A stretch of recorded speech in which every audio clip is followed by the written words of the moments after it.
What's up, everybody? It is Friday night. Welcome back to the Skeptical Help Bar.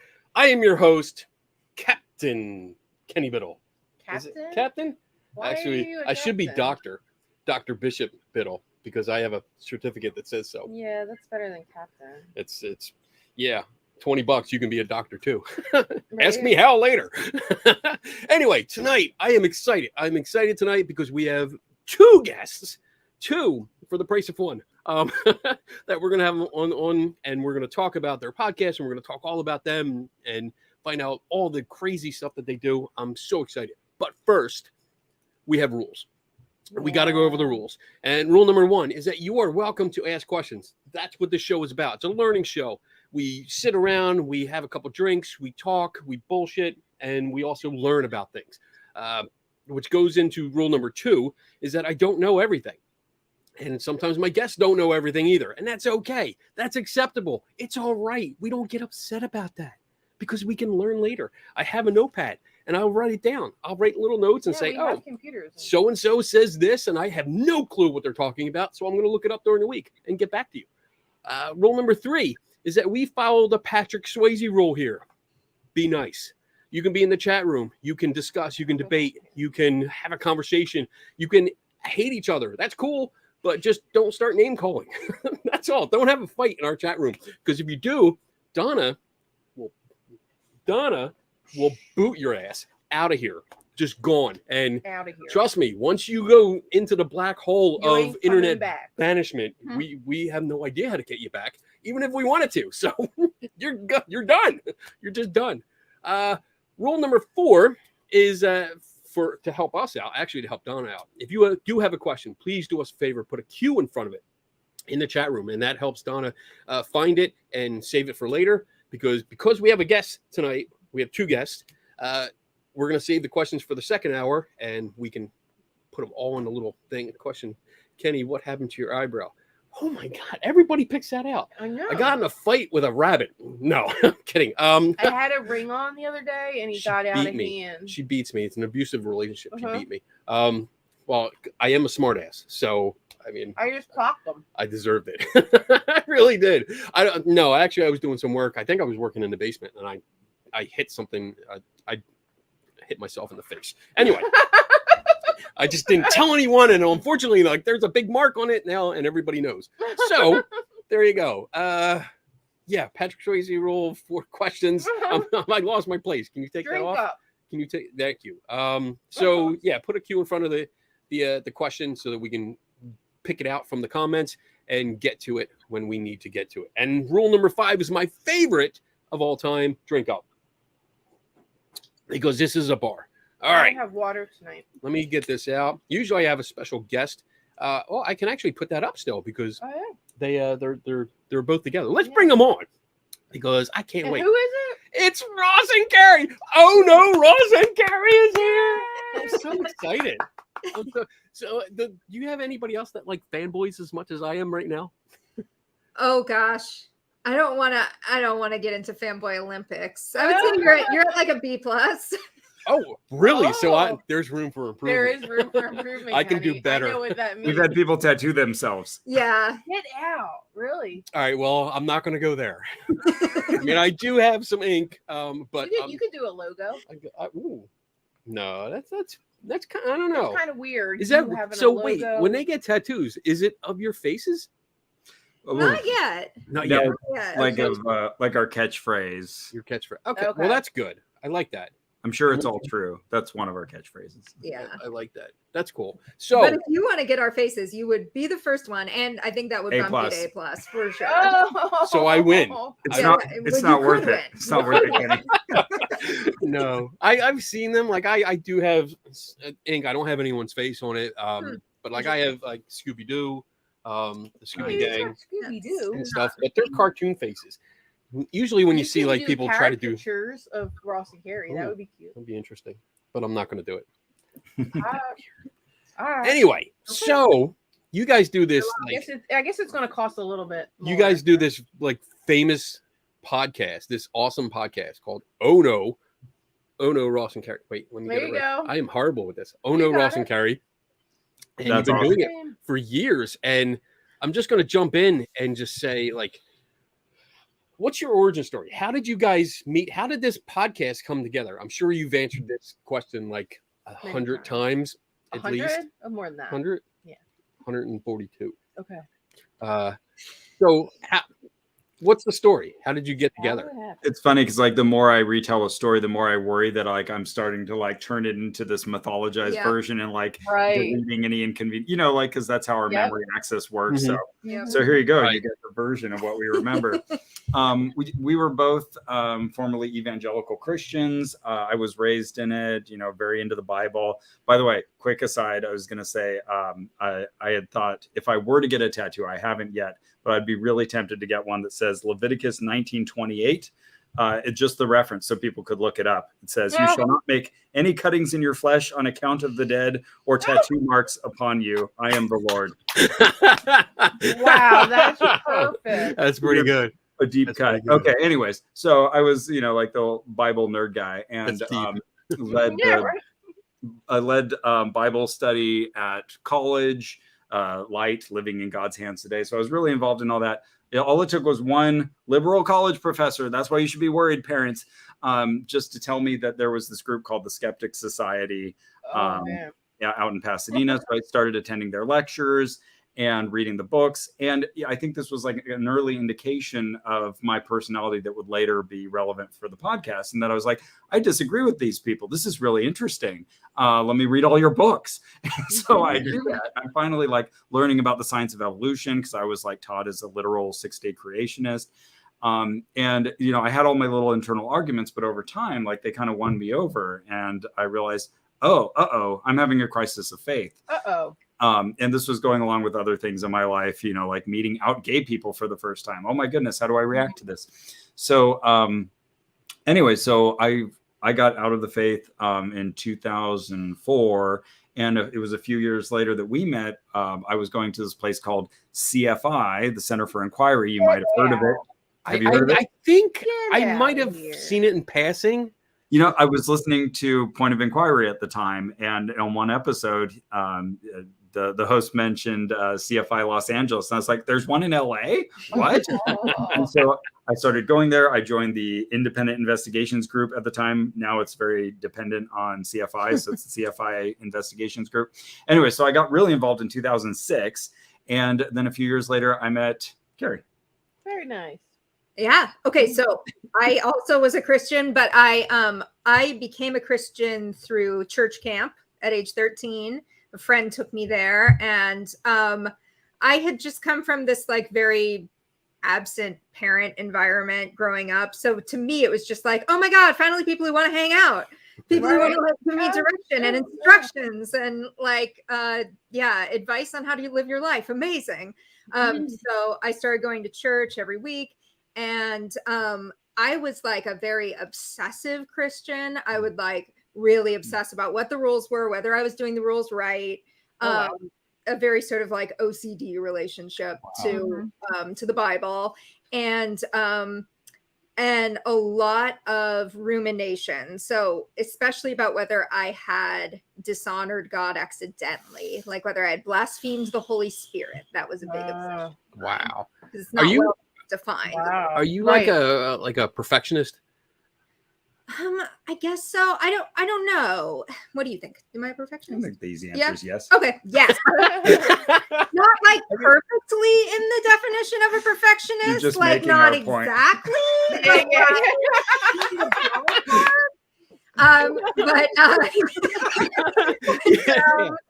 But so I that like became more of a burden than a benefit, like it was starting to outlast its value in my life. And then in college, I was in a relationship with a guy who had very, very strict traditional gender ideas. And he was like, it's wild that this didn't come up till year 3 of our relationship. But at year 3, he was like, well, when we get married, I'll make all the decisions because I'm a man. I was like, oh shit.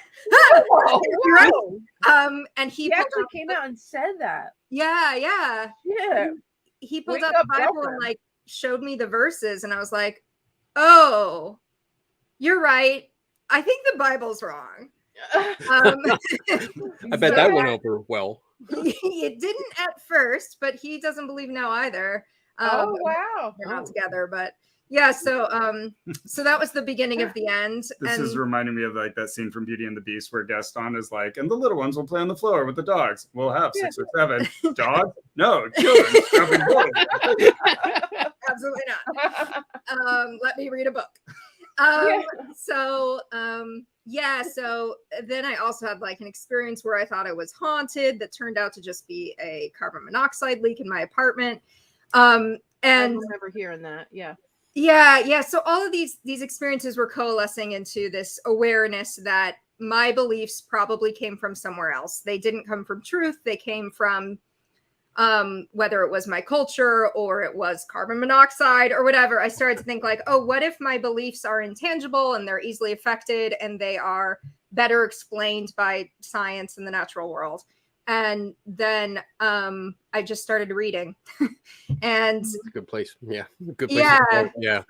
And so reading eventually, I mean, to really shorten a long story, reading eventually took me to the CFI book club where I joined their science book club and met Ross.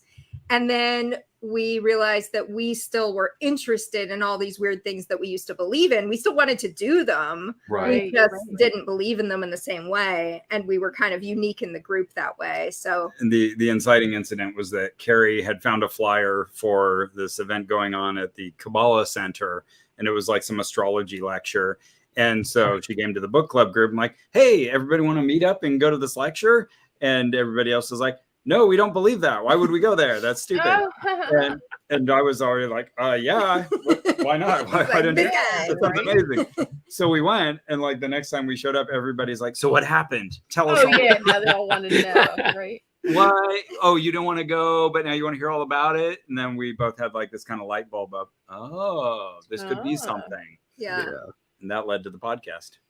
That's pretty cool. Like that. I love that approach because that's the way we are. That's the way I am. I mean, I want, even though I'm obviously on the skeptical side, if you hadn't noticed, because all this stuff that I do here, yeah, a little bit. But I still love I go to psychic fairs. I go to UFO conferences, ghost conferences. I go to haunted houses to see what's going on. And I love it. I don't think that anything's going to happen, but I still love going and getting that experience.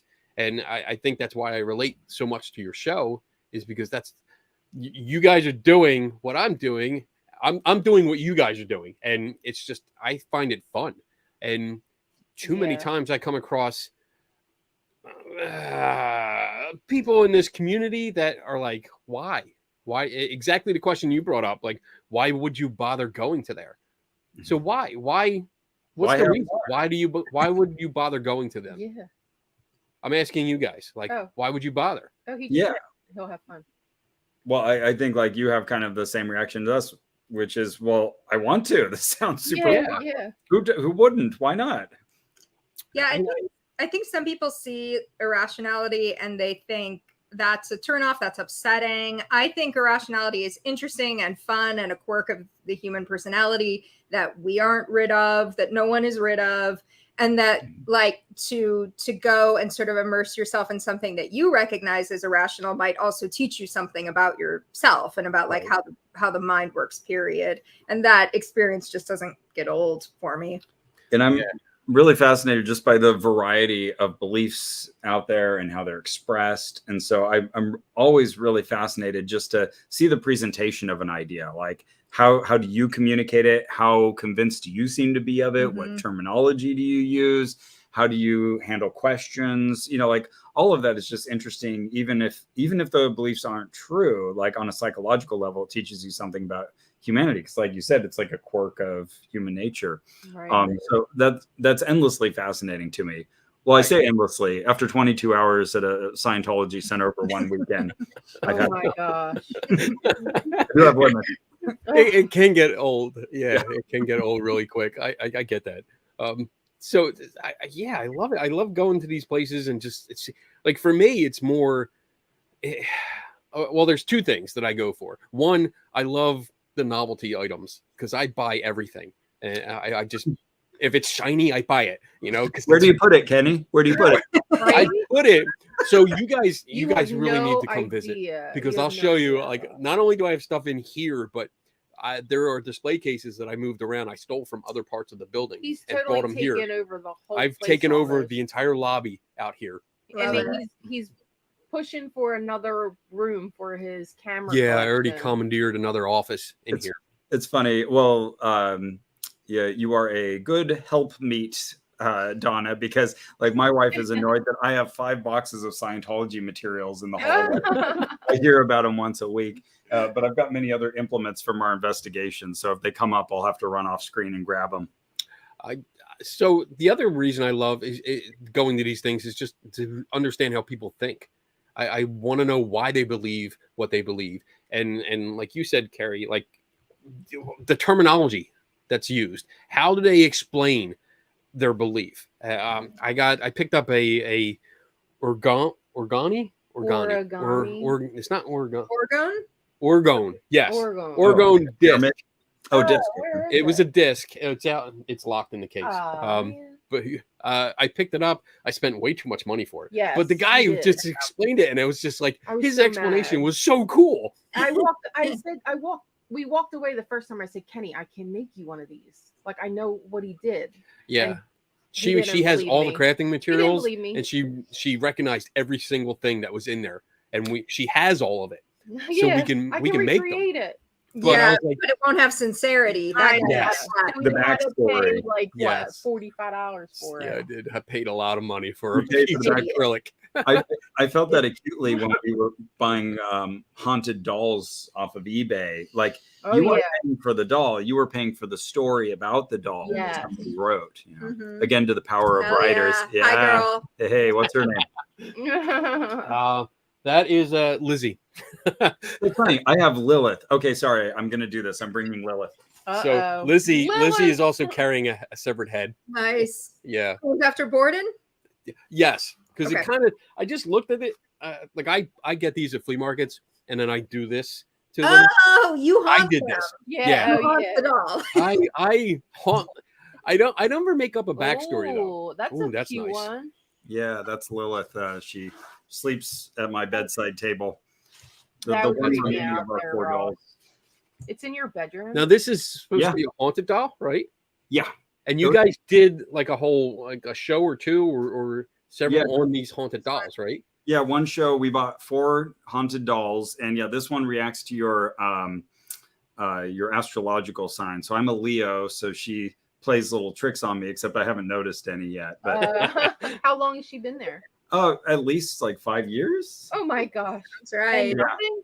To a point I've kind of forgotten that she's there. That I mean, it was a live show, so it was at least before COVID. Yeah. She did Wow. COVID. Oh. She survived. Maybe that's her fault. Yeah. Yeah.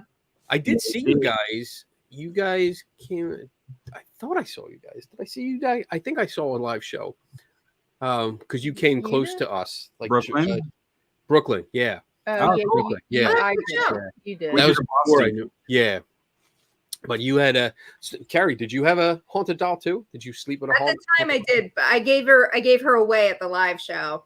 Yeah. Good for you. Did you freak out at all? Yeah. I don't remember freaking out. I honestly, the live dolls, the haunted dolls didn't make much of an impression on me, which I guess says something. But Yeah. yeah, I don't really get those heebie-jeebies from like a haunted item. It just doesn't. Oh my gosh. They sleep above your head. Yeah, that's me when I had all 4 of them going to sleep one night. Oh my gosh. I woke up the other day because last weekend we did a show. We did it in our living room. So Kenny had like props, of course, all over the room. And he put them all away except for one. And it was the Raggedy Ann doll. And it was sitting on, it was just sitting on a table. And I walked to go to the bathroom in the middle of the night and I turned my head and I'm like, it scared the living crap out of me. And I'm like, I am going to kick his butt. Like, I love that. You have enough props to build a prop circle. Yes. oh my gosh. And I Ross, you have do no like idea. I have a whole bunch of these ones that I've made. And I never put a backstory on them. Like I don't sell haunted dolls. I sell creepy dolls. Yeah, Um, I tell them. So I don't even sell them. She sells Yeah, I them. sell I them, yeah. creep them up and I give them to her. But I do have allegedly haunted Come to dolls Para Unity in um, November. that people have given me, Yeah. and I've had them all around me. I've slept. There's 2 places I've slept: the Shanley Hotel and there's Hinsdale. Hinsdale. No, there was another one where the room was the Wildwood Sanitarium that had Oh, okay. Yeah, you visited some really cool places that yeah. I may have to ask you about. But they had an entire room just filled with all these dolls, and I slept in the middle of them. Oh, I remember. I remember you. Yeah, the picture. That. Yeah. Yeah, that was fun. I mean, it was Where is the comfortable. sanitarium? It's about an hour south of me. Oh, okay. Oh, So, Buffalo. it's not south of Buffalo. It's not that far. Because there's also the Hinsdale House, which I is think you supposed to did be a too. haunted house. I've stayed there a couple times overnight. Fun. Nothing. Yeah, nothing. Yeah, nothing. No. We keep trying. We keep trying. Yeah, Right. I keep trying. Yeah, whenever someone tells me about a new like haunted place or something that happened, I'll be like, cool story. All I can offer is I'll sleep overnight anytime. Just let me know. Exactly. We'll Right. go. You guys did sleep in a haunted house, right? Wasn't there a guy that had In Arizona. Yeah. yeah. Was that the guy with all the guns? Yeah, good Yeah. memory. Okay. No way. How look at your face, Carrie. You're like, I don't want to talk about that one. yeah. Oh, Oh my goodness. bless him. He's on his own journey. Namaste. I love it. During- That's the perfect way to say it. He's on his journey. It's just true. The Trump era really brought out some of the less wholesome aspects of that guy's personality. But isn't that true of so many people? So Yeah. but yeah, he was really afraid that his house was haunted, and we went and checked it out and came to other conclusions. But yeah, we slept in his house just fine. No naughty ghosts for us. And he was happy with the explanations we gave him when we kind of said, Oh, okay, good. well, this could be, artifacting on your camera. He would be receptive to that. That's good. Have you ever come across where, excuse me, someone hasn't been so acceptable, Receptive. receptive, or acceptable? Supposedly. Supposedly. Sorry, friends. Like, have you ever come across? Because I know you've had people on your show where you've interviewed them directly, and it's usually the few that I've heard. It's because you've done a show on them or their service or product, and then they want to come on and talk. I'm really curious. Like, how do you approach that? Are you, when you first get that initial, I guess, email or call when they're like, "Hey, I heard you did a show about me." Yeah. What's the vibe? Like, how do you feel? Like, oh shit, or how do you approach that? There's definitely a moment of ocean, and like we have kind of a standing rule. If we've talked about you on the show, you're welcome to come on, and if you want to tell us for an hour that We were wrong. bullshit, yeah, we totally got it all wrong, we want to hear it. Like, cool, Exactly. tell us what we got wrong. And that reminds me a little bit of our talk with the Aetherius Society folks that came on afterward, which started very confrontational, and they were saying we got a lot wrong, and we just kept saying like, okay, well, interesting point about this, but so you said you had things we got wrong. What were some of the things we got wrong? Well, and then they'd move on to something else, and eventually realize like, oh, okay, you don't have anything necessarily that we got factually wrong, but you just didn't like the tone that we took to George King and all the other things you believe. But those are some of the episodes I've been happiest with, because then we get to talk it out. Sorry, I know you have thoughts on this, but I'll just say one other thing, and that's it. If we were, awesome. Just wanted to also say thanks again for the episode on alternative cancer care outside of the U.S. It actually helped someone I know show their mother and avoid some questionable profession. Oh, That's great. That's Yeah. love to Thank hear you, that. Charlotte. That's fantastic. Yep. So I was going to say, like, when we produce the show, we're kind of like aware that like now that person's going to see their name in Google alerts and probably listen to it. Mm-hmm. And it's kind of frustrating because if we were talking directly to them, we would start on a totally different level. Yes. It would be a different conversation. And so that's a little frustrating that you can't speak to every conceivable audience all at the same time. Right. So then when we have that follow-up conversation, which we're happy to do, then that's a great opportunity to try to like get back to that shared ground and perspective and kind of work our way back to, something. And they're not going to come out of it saying like, well, we were wrong. I don't think that's happened. But at least we can come away with a little better understanding of each other. Megan Bell was kind of like, okay, I'll change some things on the website. Yeah. Yeah. Oh, that's okay. Yeah. But, I should also just say it's less often that they reach out to us. It's more, would you say this right? Oh, yeah. It's more frequent that we reach out to them. Right. But it does happen. People do writings. They heard something, but usually it's more like we just think this person's really interesting. We wonder kind of how they defend their point of view. We're going to reach out to them, and then depending, we send the episodes in that email, but not always. Like sometimes I'll feel ambivalent about whether that's the kinder, more disclosive thing to do, or if that just puts them on their back heels. Right. Right. So, it's all kind of taste in the moment, but it can get difficult because the difference in opinion, it could be confrontational. Yeah. They're on the defensive, and because I struggle with that with this show. Like I usually have people that I know or that I'm reaching out that I've seen lecture or something like that, and I rarely have someone on. But I rarely have someone on that is a psychic or someone that I have written about, because they don't want to come on. The article, yeah, most of them don't want to come on because they hate me. But the articles I've written, and the videos that I've made, like if somebody wants to come on, like my buddy Zach Baggins is someone that I reach out to all the time because I've written about him and done videos many times, and every time I've reached out and said, hey, if you ever want to come on, you're welcome to, because if you want to give us your side of the story, I will hear it. I want to hear it.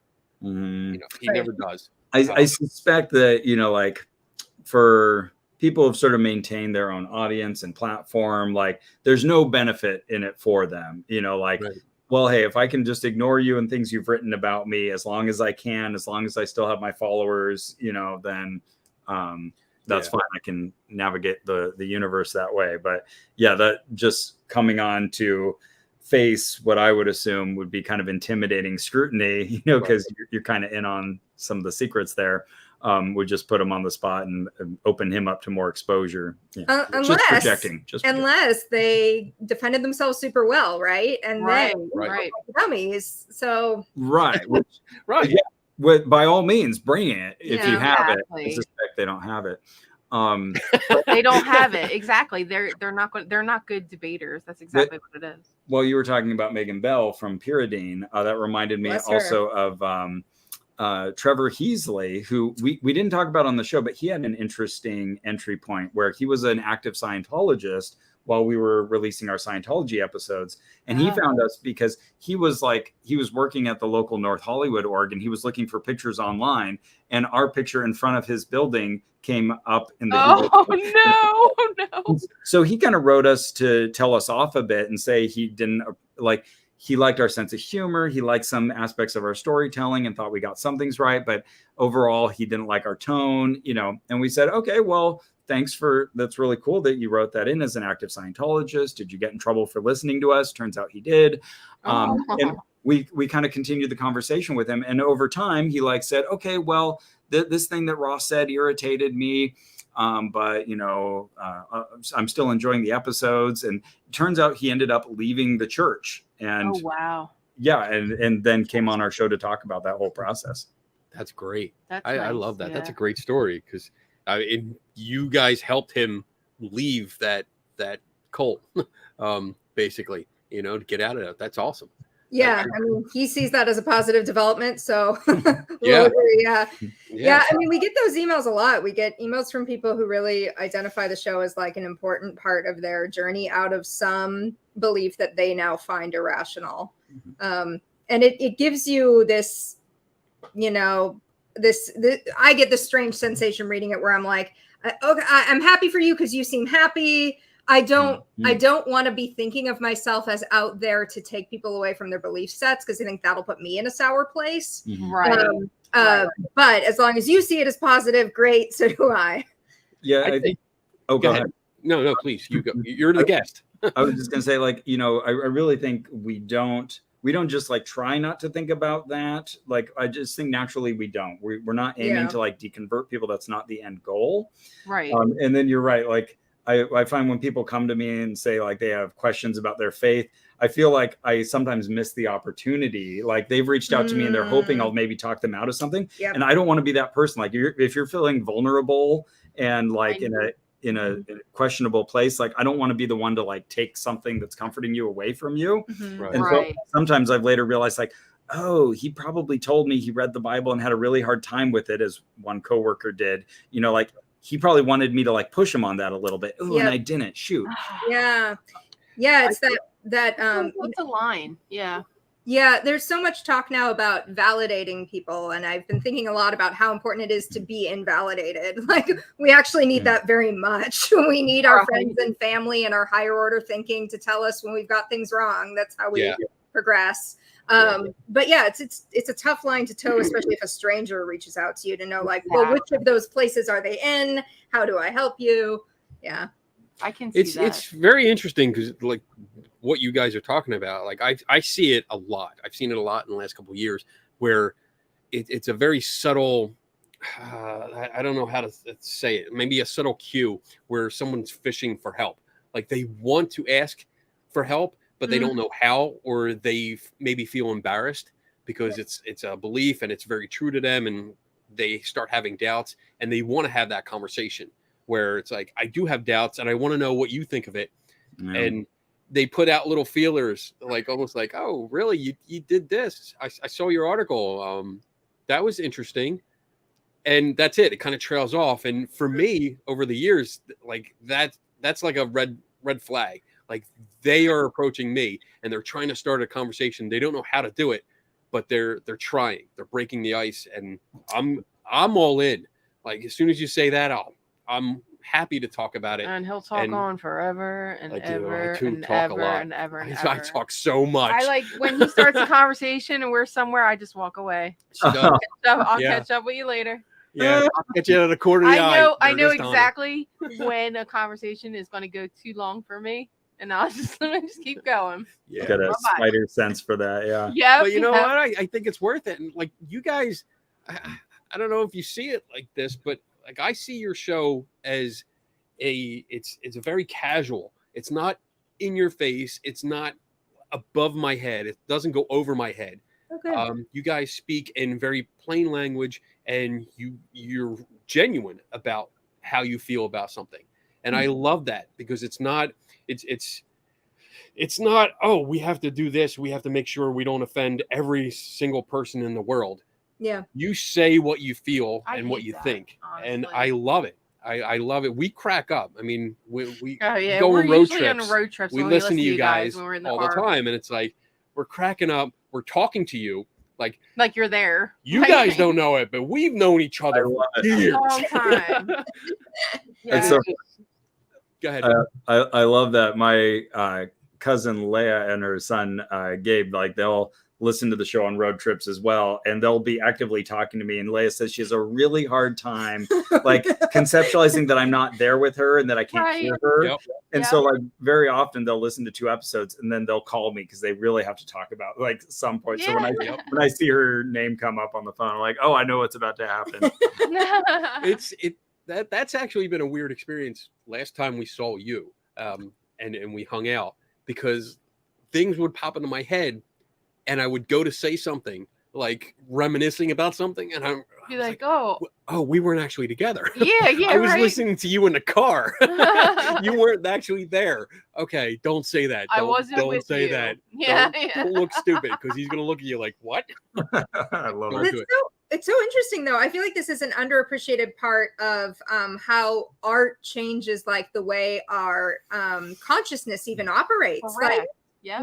We talk about parasocial relationships. Everyone's aware of that piece of it now. But I think like that same thing that happened with like UFO lore entering people's minds and then affecting how people experience near-death experiences. I think you're describing a similar phenomenon. Like your ears, which were meant to hear the people around you, are now hearing people that are many miles away, and you have to reality test to keep on top of that. That's interesting. Yeah. That reminds me of like discussions about supernormal stimuli, like how, we love salt, sugar, and fat because they're so rare in our primeval environments, and now it's like they're everywhere, mass produced, and we can't get enough still. Yeah. I love it, and I think you guys do a great job. And we recognize your voice. It's like, there's Carrie. Carrie Poppy. there's Carrie. Like, I'll come across we're best friends. like your podcast or some of your videos, which I don't see much of, but they pop up on YouTube, and I'll start playing it, and she'll be in the other room going, "Is that Carrie? Yeah, like what are you listening to? What are you listening to? What are you What's going without on? me? What the hell are you doing?" Yeah, that's right. When it comes to your investigations, I'm sure you've gotten this question, but I'm curious, like your favorite, your worst, your most dangerous, maybe? Because you guys do a lot of stuff. And some of the things I've heard, I've gone, I ain't fucking doing that. Right? I wouldn't do that. But there's other things I have done. Like you guys actually turned me on to, well, not turned me on. That's a real bad. Turn me on, You baby. guys made me aware of the Center Where's for this Excellence. Center of Excellence. Center of Excellence. Yes. Oh yeah. I think you got the cryptozoology certificate before I did. It's hanging up here. I got the parapsychology. Oh, okay, cool. I'm going to get more. I want to get more because they're like cool again. But that's one of my best stories because I tell people like I heard it on this podcast. They did it and they got their thing, and I was like, I wanted to try it. So I did the parapsychology course, which promised me 150 hours of coursework or something like that, and I did it within 5 hours. Hell yeah. Drunk. Like I was intoxicated when I took, and I still passed. I didn't even take the course. Fun. I just skipped right to the tests. I'm like, I'll just see what I can do. I mean, I paid for it. Test the test. That's right.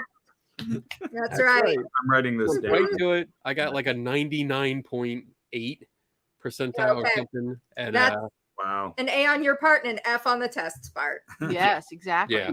So what's your, between the two of you, maybe like if you both have a favorite, what's your favorite investigation that you've done? And I was going to send these questions to you earlier, but I like surprising people. So just no worries. What's your favorite one? And then we're going to go with like the worst one that you've had. We've been asked this so many times. You'd think we'd just immediately be like, boom, boom, boom. But every time I'm like, what is? Yeah, origin story. We got that nailed, but yeah. Well, you probably were asked this like a year or 2 years or 3 years ago, but then you do so many more investigations. You change. Yeah, I mean, here, I'm gonna buy you time. Please. It reminds me when someone asks you like your all-time favorite movie, and it's like, okay, well, I've had this answer for the last 2 decades, and like all the movies, so many new movies have come out that I've loved, but they don't get to join my favorite movie status because they're new. Yeah, I mean the classic would be the Mormons, like that, but that was so early on. It was literally the first year we made the podcast. Still pays dividends though. People still write us about that pretty regularly. Wow. Yeah. Wow. Yeah, and one that I love to recommend to people if they twist my arm and say like, well, where should I get started? What should I listen to? I'll usually say Scientology because everybody is endlessly fascinated with Scientology. Nobody has ever said to us like, please stop saying so much about Scientology. Like they just can't get enough. And I think we knew that we would get kind of a bump because before that, everybody kept asking us, when are you going to do Scientology? Oh, you love to test, How brave are you? Yeah, exactly. And so I think we even kind of anticipated that when we released them, we kind of started with hey, let's tell you a little bit about the show and our philosophy and kind of yeah. So that's a good like first place to guide people because it's so interesting and usually they do get a new perspective on it because I think we did do something kind of original there talking about the experience of joining from the street level. Right. Yeah. A couple that come to mind for me are laughter yoga. I find a real romp. It's very fun to sort of watch your I want to say my body get away from me. That's not quite right. But like your higher order processing just finally gives in and it's like, yeah, this is apparently we're laughing now. And it just overtakes you. And it feels kind of magical. And then holotropic breath work, which is Oh, you basically know what? It's funny yeah. because two people here right below each other in the comments said the same two things that you just mentioned. I knew where you were Holla. going with this. They knew where you were going. Holotropic. That's great. The breathwork thing I loved. I wish I would do that. I would try that. fun. It's Well, cool. I'll jump in then and say one of my usual go-tos, which is the speed reading episode, because like I was just Yeah. expecting it to be pure nonsense, but I mean there was some of that, but also there were just a lot of good tips to sort of take the intimidation and fear out of reading and just be like, yeah, you can do it, you know. Right. Yeah. Like do some things like flip ahead to get a feel for how long the chapter is, you know, and then give yourself a 45-minute time limit and just do it and do nothing Wow. else. Put your phone on silent, you know, like stuff like that. Very practical. And it caused me to read a lot more, which made me happier. That's good. I should probably try that. usually Maybe I'd read more. you set like a goal for yourself every year, right? For how many books you. So what's Yeah. the goal this year? Well, I've finally kind of leveled off at, I think 56 is my goal for the year. Wow, dude, so that's more than one a week. Yeah. How do you do that? He puts his phone down, Kenny Biddle. Shut up. Boom.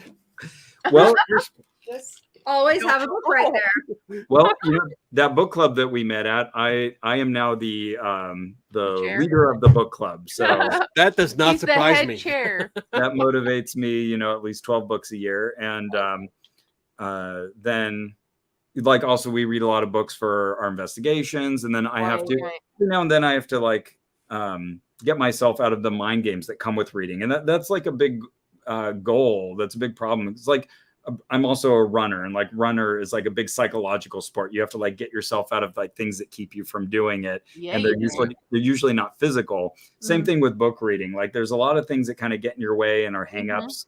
And so you have to exercise those. And every now and then I have to be like, okay, stop treating this like an assignment, read something for fun that you want to read, you know. That's the way I feel when I read anything. I feel like it's like a chore. Like I have to get past that. I really do. Yeah. Like I buy books because I'll listen to podcasts and they sound interesting. So I have a good collection, but I can tell you right now, I haven't finished one of them like front to back, and I can't tell you how long because of that reason. Like I feel like overwhelming sometimes. Like I want to read it, but then I just don't. Yeah. Well, one podcast I mention a lot on the show is one of our sister podcasts on the Maximum Fun Network, Reading Glasses. They're really good at like just getting people to break out of those like feeling guilty for abandoning a book, or like somehow thinking that listening to a book doesn't count as reading a book. If you're paying attention, you're reading the book, you know? Yeah, true.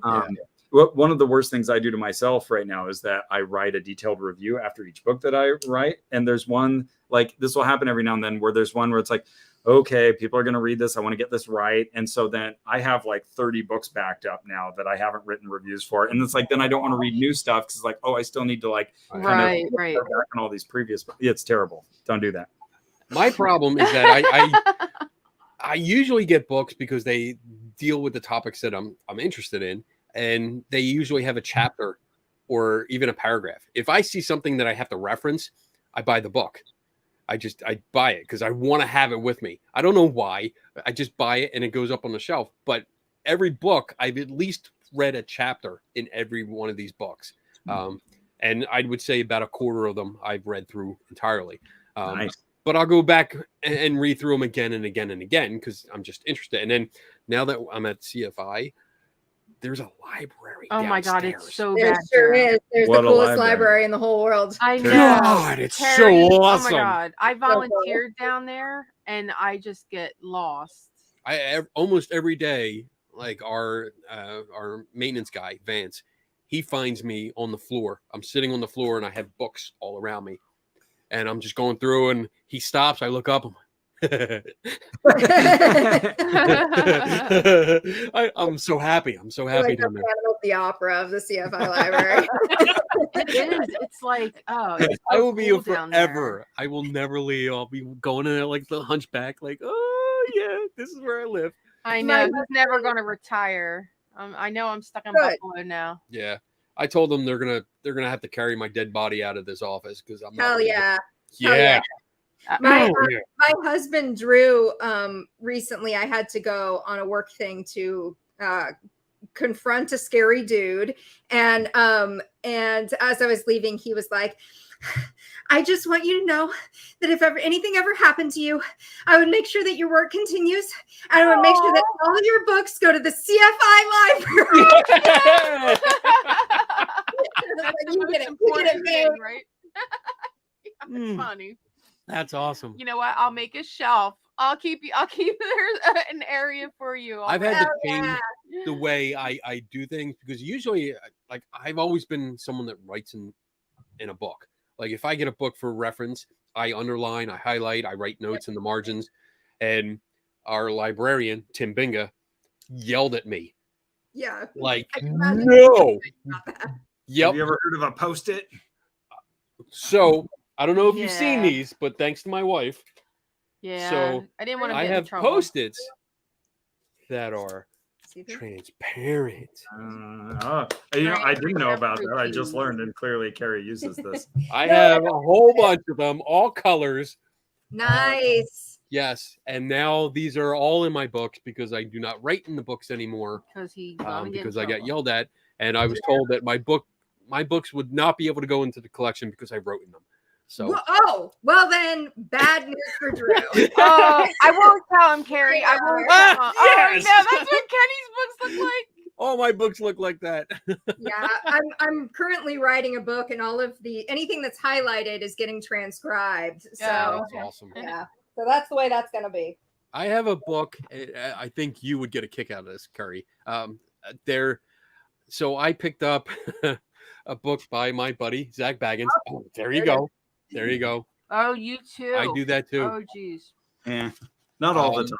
So Some I books. picked up a book by him, and I start reading it, and I was like, "Wow, this is very old. It's a ghost hunting book, Yes, that's what Kenny's looks and like. it's very outdated. It's talking about using cassette players and stuff." And I'm like, "This isn't what I would expect." So I flipped ahead to the photography section, and I read the first line, and I was like, "Oh, I've read this before. I know exactly where this is." I went over to my bookshelf, took out Joe Nichols' book on photography and forensic photography, You're right. Yeah. opened it up, and he copied the entire first chapter. Like Oh, the entire whoa. chapter. Oh my, that is Whoa. boss that you caught that So way. I started digging Well, even more. Well, then it became. Then it became an obsessive project obsession. because Sure. I found that not only was it he didn't write it himself, it was ghost written. It was ghost authored by somebody else who just recycled their own book from 10 years prior and Not then even- stole. A real ghost. Come on, Yes. Zach. Come on. Right? He took articles from over 40 different articles or 40 From different authors. Sorry. Yeah. Yeah. Took all the articles Oh. from blogs, from online stuff, put them in his book, and then took this chapter. And I went through and found everything. So the entire ghost hunting book is highlighted because Ghost Everything. hunting for dummies. everything that was plagiarized, Mhm. I just highlighted, and it's out in the display cabinet for people to see. Wow. Good. That's great. Yeah. And it was like word for word. Like he didn't even try Say to that hide again? it.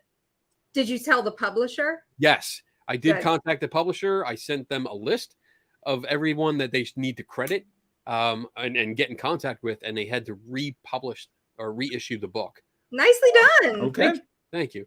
Yeah. I mean, this is what I do. I love the right, and when I see someone steal, because that's stealing. It's Yeah. stealing. You're stealing Mhm. someone's work, and I know how long it takes to do it. I know how long the research takes, and there's just endless nights of tracking down one lead to figure it out. So just to have someone copy and paste pisses me the fuck Yeah. off. Totally. So yeah. Yeah, we took care of that. All right. Good. Same subject. What's your most dangerous investigation? Like, what's the one you maybe you wish you didn't do? Ross. yeah. Yeah, I know what our earlier answer would have been to that. We'll probably circle back to it. But yeah, for me, the ayahuasca retreat and investigation was the most I've ever feared for my life. And at the time I was, it was a horrible experience. Looking back, I think my chances of dying were less than I thought, but still not zero. Right. And so, yeah, that was a bit terrifying. quick version, we had 4 nights of ayahuasca ceremonies, and on the final night, this is the thing I would recommend not doing. I had like an extra cup, an extra dose, just because I thought like, oh, well, I should really try to like amp up the experience of my last opportunity. Bad idea. Ended up rolling around shirtless for 6 hours in agony. Oh, Convinced my organs were shutting down, that I was dying in Costa Rica, and Hit your freaking head out. on the cement. Yeah, it was bad. yeah. Wow. Yeah. And Carrie, you were there? I was there. Yeah, I didn't take the medicine, but I was Right. there. Yeah. Yeah, it was really scary. I mean, I wasn't well, I should say I wasn't in the room for what he Right. said, but I was there at the retreat. And yeah, I was like really pissed off the next morning when I realized he had asked to go to the hospital and they didn't take him, and he had asked to see me and they didn't find me, you know. Wow. Yeah, I mean, mostly when I look back at that, I'm like, what false advertising? Because they had really painted it as, even if you're not in danger, but you feel like you're in danger, we're going to calm that down for you. We're going to take you to this like quiet ICU type environment, and we're going to give you an IV. We're going to lay you down, you know, and that was part of the sales pitch. And then it's like, okay, my friend had the experience, like Right. was freaked out. Whether he was dying or not is kind of not your business at that point. He was scared. He wanted to go. You said you'd take him. You didn't take him. And Right. they Right. wanted to treat it spiritually rather than like talk me down. And I think if someone had just told me, even in that state where I felt very much detached, if like you had said, hey, this has happened before, we've seen it, you're actually okay, I know it feels bad. If I had heard that, that would have helped Right. me immensely. Totally different vibe. Yeah. Yeah. But you know, Yeah. they thought I was having an ego death, and they needed to let it play out and spit, you know, alcohol in my face. You know, like Oh. that's the way A to what kind of death? Ego? an ego death. Yeah. Yeah, you can find articles about this.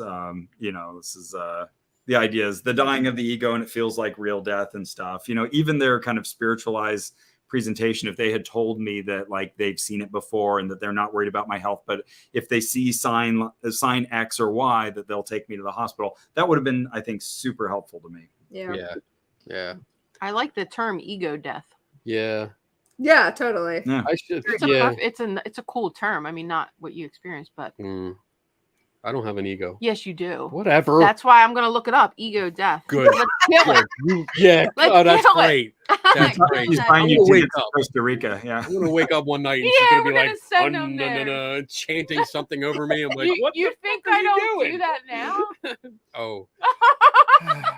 Oh, But my goodness. I think our other answer to that question would be the Tony Alamo Ministries. That was another one where it was pretty dicey. We were worried. We were concerned for our safety, and we let you know, our friend Spencer know where we'd be. You know, ex-LAPD officer, just in case we didn't call back in a certain amount of time. You know, that's get kinda the troops scary. together. Yeah. This was a group that had been violent in the past, and was just very paranoid. Like, maybe even paranoid isn't the word. They were afraid of the government because the government had come down on them for the way they had been violent to their members, and especially to child members. And so we went to a couple of their events, and in order to get there, we had to get in an unmarked van and drive into the middle of the desert and just watch our cell phone bars drop as we drove. It was the beginning of every horror film. Yeah. Yes. Wow. Oh, Wow. my goodness. We get out of the van, and they look at Carrie and they say, we need to get her pants. Her skirt My is skirt too was short. short. So they had a collection of appropriate women's pants so that they could have her changed to be appropriate. Yeah. Oh my god. And their founder at the time was serving a 180 years prison sentence, something like that. Yeah. Oh. For child sex abuse. For transporting young women across state lines. That's how they got him officially. But he was marrying girls as young as 9 and 8. It Oh was, my god. yeah, sick stuff. That's horrible. Yeah, I could see you thinking like, this is it. Last episode, never going to be aired. Another thing floating in our heads is we had heard that like even internally, like when people had criticized the founder, they had been like beaten with boards, you know, in a barn, you know. So it's like, yeah, we knew there was like a violent side of it as well. Scary stuff. And you guys know that going in? Yeah. Yeah. Yeah, we're Carrie's like, yeah. I mean, I wouldn't. I see that as one of our higher risk adventures, but I wouldn't undo it. Everything turned out fine. Probability will save you most of the time. Except for that one time. large That numbers. time, Law of large Harry, numbers. time. There you go. Oh my goodness. We're gonna write that line down. Oh, That's gonna be on your my goodness. tombstone. In a year. Yeah. Law of large number. Ross, 2023. Death, 2024. Yeah. Has there been any episodes that you started doing but then never aired? Yep. Yeah. I mean, there's been a lot of things that we've Yep. started investigating and never recorded about at all. And then there are a few that we like started recording about and then we didn't finish, or Mhm. it was my ex-boyfriend we were interviewing and we were like, fuck that guy. There's a big investigation that I really want us to get back into, but we did it in very early days. We started and we just didn't get far enough to like start reporting on it, and then kind of tabled it, but it will come back. Mhm. Yeah, there's a few. Sorry, we're being vague, but yeah, there's a Oh, It's that's all right. okay. I get it. I understand. I mean, Kenny's vague on something. yeah, sometimes We're vague booking, or what's the equivalent on YouTube? vague tubing. vague, vague tubing. That's good. I like that. Yeah. We're almost there. We're almost at the break, and I wanted to. I was researching, and like Ross, I've talked to you before. I've gotten to hang out with you, and you've been on the show before, and you've actually given me advice on some things, but I've never had the chance to actually have Carrie on the show, and I was very excited, and I started looking into her background. There you go. Yes. There we go. And I was just curious. I was reading some things, and I read that you are an expert Dick Van Dyke historian. That's true. Yeah. Is A that lot right? of people don't realize this about me, but yeah, I know a lot about Dick Van Dyke. You're like, yes, I am. So, I mean, I have several trivia questions that I'd like to ask you. okay. You're gonna put her on the spot. Well, yeah, because No, it let's do it. says in her She's profile ready. Look, she's getting do down. it. She's getting on ready. Instagram. It says expert Dick Van Dyke historian. Not that I'm stalking you or That's anything. true. I'm No. I'm just- just realizing You're I right. can get Public good info. force I know. Good job, Side Ross. question though. Side Good question. job, Ross. I'm always asked, because I investigate people, if I'm like a stalker. Oh, I 100% get that. Yes. Okay. Yeah. Good, No, good. you've got your Spokio account. Yes. Yes. You've got All your right. newspapers.com account. Absolutely. Yes. Okay, All right. So here we go. here we go. We got- I actually I'm gonna either give you the right answer or the wrong Yeah. answer really confidently. Okay, good. I Okay. like the confidence. I like it. All right. She's so I ready. got 5 questions. Yeah, easy. We're gonna Should bang be them easy. out. Should be easy. Here we Okay. go. Number First question. First 2 questions should be easy. First air date of the first episode. Well, air date of the first episode. Of the Dick Van Dyke Show? Yes. Okay, because he has more than one show. Oh, Of there the you Dick go, Van Kenny. Dyke show. Okay. November 1962. Is that close enough? September? Something mean, if- Ember? Ember. An ember. There you go. Ember. So no. It's a. But you were confident, so I like that. Thank I'll give you. you half a point. Well, what was Okay, the okay. answer? What was it? The answer is October 3rd, 1961. Okay. Way off. Burr. Way off. Burr. I said So- Burr. Yeah, she's 2 years off. Hello, it was like how many years ago? Like 90 years ago? Expert. Ew. Expert. Whatever. She wrote Moving her on. bio. I give you a half a point, Carrie. Okay, yeah, no. Yeah. Actually, you're Follow up. wrong, and I was right. Okay, go ahead. Follow-up question. What was the air date of the last show? I don't care about dates. Right? All right, Okay, fine, okay. I'll go with I'll go through the other 3. Okay. Okay, but I think Where? it was wait, 5 seasons, so I would think that would be 1966. Yes. All right. I'll give you a full point on that. Okay. There you go. We're 1.5. 1.5. Kenny likes to win. All right. Well, I don't win anything. She wins. If she gets, I'll give you. I'll send you a prize, a book, if you want. Oh. Okay. Yeah. And I'll let you pick. Going off of Donna's, comment that, you were close for a show that started 60 plus years ago. So being 1 year off, we're talking 98% accuracy there. See, Okay. there. Okay. That's an A. That's an A. I just got double flipped off. That's You awesome. did. That's All right. So, where did the Petries live? Oh, New Rochelle, New York. Damn. All right. All right. Full Good point. job. All right. Full point. She got three. Okay. On three- Meadow Road. I would have also taken Westchester 17 County, 17 Oh. Cherry Tree Lane. but I like. Yeah. What was the first song Rob and Laura performed together? Ooh, first. Okay. I'm gonna guess it's okay. Can I give you two? Will you be impressed if I Yeah. get okay? If you get this at all, I'll be impressed. 'Cause Okay. I think don't- it's probably either You Wonderful You or Mountain Greenery. damn, She got it got on the it. first try. Carrie, Okay, that's go, Carrie. impressive. I am seriously impressed. It's perfect. I Wow. am You're impressed. going to be getting 2 books, Carrie. Because full disclosure, I was sitting there on my couch reading this. I was like, expert, Dick Van Dyke, Yeah, that expert. to Kenny, that's Bullshit. like, let's do it. Let's see what I'm Yeah. gonna look it up because I have no clue. So all right, so last question. Okay. What does Richie name his 2 ducks? Oh. Who's Richard? Oh, I mean, I know. Son. Fucking frack. Man. Okay, Richie has 2 ducks. Two Okay. ducks. What would you name your ducks? It's got to just be one episode, but what Duck does he and name- Ducky. I think okay. I feel like one is named after the neighbor, so I'm gonna say one is named Jerry. Okay, you don't look impressed, so I take that back. Poker face. Poker face. Kanye and Barack Hussein Obama. Damn. I knew it. I knew it. What was it? You know what? I will give you a half a point for creativity. Thank you. Thank How, do you. you, Was how it about Tom that? and Jerry? So it's Oliver and Stanley. Oliver. Oh and man. Stanley. Okay, yeah. No, Way I'm off. So that means you got 4 points. You win. So after the show, I'll show you All a right. bunch of books that I have, and I'll send you one if you don't have it. Yay. okay, yeah, I'll take it. And if you don't have one, you just look in the catalog. I'll go downstairs and steal it for you. I have a key. Yeah. All right, we're good. We're on our break. So what we're gonna do right now, we're What are gonna we take gonna call it? we're gonna take the Pinkle Pausel. Pinkel Pause. Pinkle Pausel. Es ist He You can't say do it. it. You say it. There you go. We're gonna take our pee break now. Ross is going to take us to our pee break. Yeah.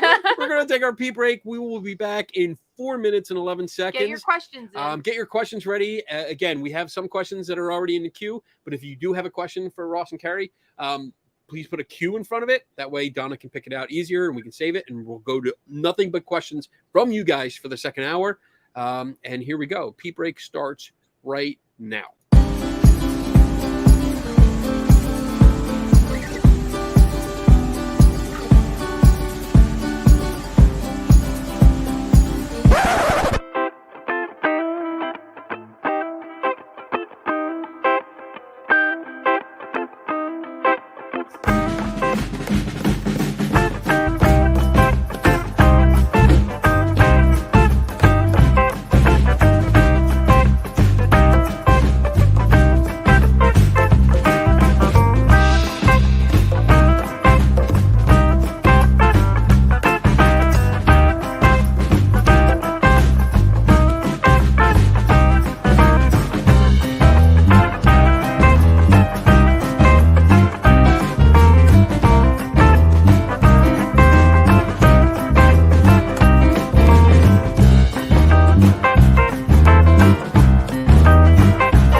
man. Yeah, rocking out. Yeah, baby. Go Ross. Go Ross. It's your birthday. It's not his birthday. No, No, it's no, my no. birthday. It's my birthday. It was my son's birthday yesterday. There you Oh, go. happy Celebrate. birthday. Is he Yeah. 21 yet? 22 now. Oh, our Crazy. son turns 21 in another week or so. Yeah. Whoa. Cool. Feels so Amazing. old. Yeah, he's not a drinker at all though. Like he doesn't. It's probably good, though. No interest. Oh, I know it's good. I'm not saying anything, Yeah. but it's not like, oh, we can't take him to the bar for his 21st birthday, you know? No. 'Cause- For when Drew turned 21, we took him to the Magic Castle. oh, And, that's cool. had drinks there. Yeah. Very cool. Except we got COVID. That was the one time we got COVID. Ooh. Oh, figures, That would right? suck. Yeah. I haven't had it. Oh, No. I did. No, I did. Kenny got Um, it, I and got I it haven't had it, and neither has my son Connor. twice. Oh, oh, okay. Yeah. I had it for. Nice work avoiding it. I mean, I did. I I'm only had surprised. one night. Actually, because of having cancer years ago, I thought my system would have been, more susceptible to it. But yeah, I don't know how. Yeah, especially with me in the house. We came back with adult beverages this time. Yes. You should have Yes. started with them. Clink, clink. Hmm. Although I don't. I'm not tonight anyway. That's always optional because I never know if somebody wants to or not or whatever. So I never make it it's not a standard thing. It's optional. Is there a recipe for Kenny's special tea? Oh, yes, there is. There is half lemonade, half iced tea, and then rum to taste. So Okay. 50% one ingredient, 50% another ingredient, and then an additional ingredient. Okay. Basically, when I Yes, have a yes. cup like this, my Hey. like one a of skull, our pirate skull. pirate Um, That's spiked Arnold Palmer. Yes, I like it. I usually like open Spiked the with bottle some of rum. Kraken because I like Kraken rum, and I go bloop bloop bloop bloop bloop bloop, like 4 bloops. Bloops. That's He counts them. that's how I measure, and Oh. it really is different depending on the bottle because Oh, yeah, it is. the top of the bottle is. Oh, no Yeah. wonder mine are so strong when I make them. Yeah, she cannot make me a drink. Not allowed. I can make I mean, them. she does, but it fucks me up. A lot of people appreciate that. Yeah. I get it to taste where it's nice. You get a nice constant buzz. I would be that That's not bartender strong. that You're not- everybody needs to go You're not like to. drunk Yeah, stupid. You're not like out of I'd be control. like, you or want a anything. drink? You can get a drink. yeah, Especially she's if ma- you're paying $8 for a drink. She's made me a drink and hand it to me, and I'm like, oh great, I'm doing the show and I'm talking. I'm like, it's like, is there any tea at all in this? Oh my goodness! But then that's also a problem because by the end of the show, I don't know how to turn the show off. So Yeah, It's, yeah. it becomes a little weird. People watch me sleeping.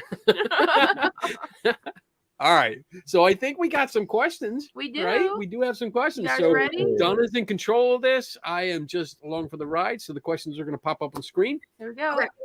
The prettiest or most aesthetically pleasing item you've gotten in or through an investigation. Oh, Hmm. that's cool. Oh, Ross is leaving. What's your shirt? Is that? Oh, it's Rosemary's Baby. Oh, okay. Yeah. Oh. All right. I was like, where's that from? I know that. What's that from? And Okay. it's a face. Is that a face? Yeah. Oh my God, it is. I've had this shirt for years.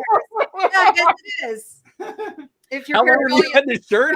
Wow, that's creepy as hell. you know, that's so funny because I feel my pareidolia is a little weak compared to others. People will point it out and they'll be like, "Oh yeah, face, I see," Right. and I've never noticed that. Pray for Rosemary's Baby in Helvetica. Very nice. Creepy. Ross loves Helvetica. Everywhere. So this came immediately to mind. This is That's a good one. an amulet that we got from Pyridine from the aforementioned Megan Bell. When we interviewed her, she let us pick out our own amulets, and they do amazing things. Interstellar. I like it. That's a good choice. I don't even know what mine would be. I have a necklace from Teal Swan that has the energy of the word horse. Energy, drink up. Energy. Drink up. Oh, what? So we have a standing rule on this show Special. that when you use the word energy in the wrong context, It's you have to drink. going to be a long night. Okay. Right? Well, she claims that contains the spirit of the word horse. But it's actually just this kind of fractal drawing with like it's all like purples and blues, and it's just sort of a pretty designed necklace. I wish I had it, but this is Ross's house. Oh, okay. So it has hear the you. spirit of the word horse, not actually a spirit of a horse. Just the Yeah, I word. see why you think you must be missing something, but Yeah. Yes. I mean, sometimes I do not hear things correctly. Yes. And I that have to is be corrected. apparent, That's yeah. why I love to clarify. Sure. No, totally. And this makes no sense. But Okay, yeah, thank you. she makes like necklaces with her drawings, and her drawings contain supposedly the spirit of various ideas. So there's like a courage one and a love one. But as I was going through them, one was just called horse. And it's not a drawing of a horse. And then it was explained to me that no, it has the energy of horse. Of horse. Drink. Drink energy. Oh, well. Oh, yeah. So Right. just to read from the Pyridine website about this thing that I'm wearing. Oh, Okay. First of all, it is the most functional jewelry in the world, registered trademark. The nuclear receptor is exquisite high-tech jewelry designed to be worn daily to help your body operate in its natural state. oh my God, I need one of those. Increasing your mental energy and Oh, well-being. I need 2 of them. It supports improvement to the measurable vibration of your hydrogen atoms and a lot more. It is a scalar wave device that works using a proprietary patented process that captures and amplifies the power of gemstones, the resonating energy of the pyramids, and the life-sustaining pattern of the Fibonacci curve. It is exactingly calibrated and masterfully crafted. Imitation products won't work the same and are just based on guesses about the original receptor. Sorry, I'm just mixing up the word salad here. Carrie, I want to buy that now. You did such a great presentation. Thank you. That was really hard. Yeah. It was hard. Thank you, I Ben. know. Yeah. You have to Counterintuitive. drink like 3, I think. It's like 3. So what you're telling me is this sucker's nuclear? What I are like my that. hydrogen atoms? I don't I like that. understand. Wow. There's a lot of How's the gigawatt? that, yeah, just thrown in there and just mixed up and just I didn't know I had them. wow. That's a lot. That's pretty good. That was pretty good. My orgone, I keep saying it wrong. Orgone. Orgone, yeah, orgone disc. Like Rudolph Steiner, right? I Yeah. recorded the guy. He let me take video of him explaining what it did because the first time I couldn't. I was like, wow, that was a lot of terminology that I'm pretty sure you don't know what it means. I know what some of them means, and it doesn't apply to this. But, yeah. yeah. That's such a tricky situation. Yeah.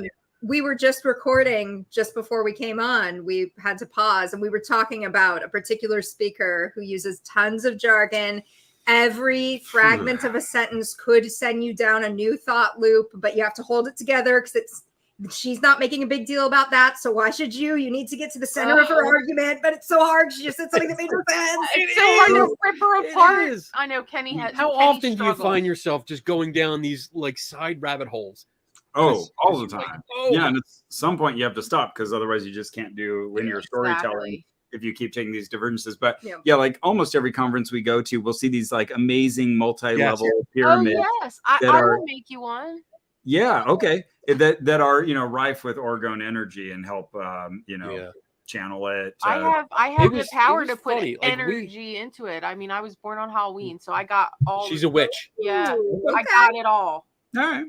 So we were talking about this and looking at it. She was looking at the disc and she's like, "Yeah, this is resin and He and got stuff this that's in from the there." Dollar Tree. And yeah, we were literally in a dollar store. I knew exactly. Look up where on the he shelf, bought and this stuff. there's the stuff right and there. Kenny's like, "Well, these I'm are like- shaves of silver," and I'm like, "No, they're no, not. I thought they were just They're metal shavings. foil. Yeah, It's and I was foil. trying to explain to Kenny what they were, and then when Yeah. I said, "Look, see this Dollar Tree stuff," and he's like, He's "God holding it up. damn it, I'm that's what like, it is," Son of a bitch. That's it. and that's what you paid I $45 paid for. $45 for like you $3. paid for the sincerity, the story, story. Whatever. That's right. Whatever. mind works. And he let me sit on a chair that had 2 of these bricks underneath of it. Oh my god! So I was like energized or charged. Okay. I didn't This feel guy- nothing. I was waiting Harry- for something. I was like, "What's this going to do?" Because my butt's the Wait, first thing this in is- line. What's This happening? isn't the first story that this guy told us. What was the first thing he said, Kenny, about So we were at a psychic fair, and Kenny was asking him I was about asking the him a disc. question. I was asking him about the disc, and he made a comment about, yeah, I also I talked to I talked to spirits and stuff like that, and I also talked to aliens. And I was like, oh, really? Yeah, and I could see this in Kenny's eyes going, oh, I'm here we here. go. I'm He here said for a while aliens. now. And I said, oh, like what kind of aliens? He's like, all the ones, like they're All even of them. here, even the ones here. And I'm like, wait, there's aliens at this conference? And he's like, He's like, yes. Yeah. I'm like, I'm sure. Yeah. is she one? Right there. But yeah, and we had this long conversation, and I don't think he made sense at all. But he Um, believed himself. And you know what? I'll have to send it to you. And I'll it send was you the very video. scary So that you he can see it. believed himself. You said a keyword that reminded me of a visual pun I've been wanting to act on. So nobody do this because I swear I'll get to it eventually. I want to He's make already a little. claimed it. I want to make a little sculpture of Jesus laying in the tomb, you know, and it'll look vaguely like the Shroud of Turin or something, you know, just to sell that it's Jesus in a tomb. I'll Mhm. cast it in resin, and the title will just be "He is Resin." Oh my god. If there is a God, you're going to hell. I love If it. there Sign is- me up. I want the first one. Just Awesome. Whatever it is, I'll Yeah. pay for it. Isn't that great? That's great. That was great. What's Is that? it? Aliens. Aliens built built Earth. Nice. I Some like that. shoelaces I got recently at a conference. You're in We got therapy. this. Oh my god.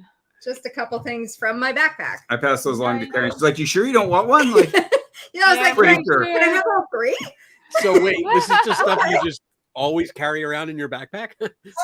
Kind of. I mean, it's more like my life's weird and I don't clean out my backpack. I But love that. they're I'm the same around way. as a result. Although they would be handy if you come across someone that parked like in 2 spots on purpose. Oh my They would be a gosh, great that would bumper be sticker. that would be so funny.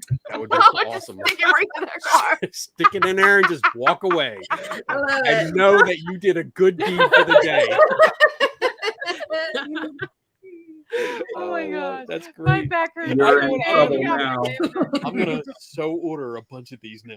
Oh my gosh. All right, let's move on because I know we only got through one I question. know, right? And it's This is a good 20 question. minutes later. This is great. Okay, here we I love go. it. Disney chick, Ooh, 55. 55. Oh, hell the, yeah. the year that Disneyland opened. Of all the devices you have in your homes, which one would you wish actually had the powers that believers believe they do? Oh, wow. Okay. Well, this guy about the disc, man, he was all for that. I know he believed it. I'm curious now that I'm looking around, seeing what I got here. Okay, I think I've got mine. Okay. Go ahead, you go first Do then. you want to come back to it? I have a photo of Sri Harold Klemp, Huh. who is the leader of the Eckankar faith.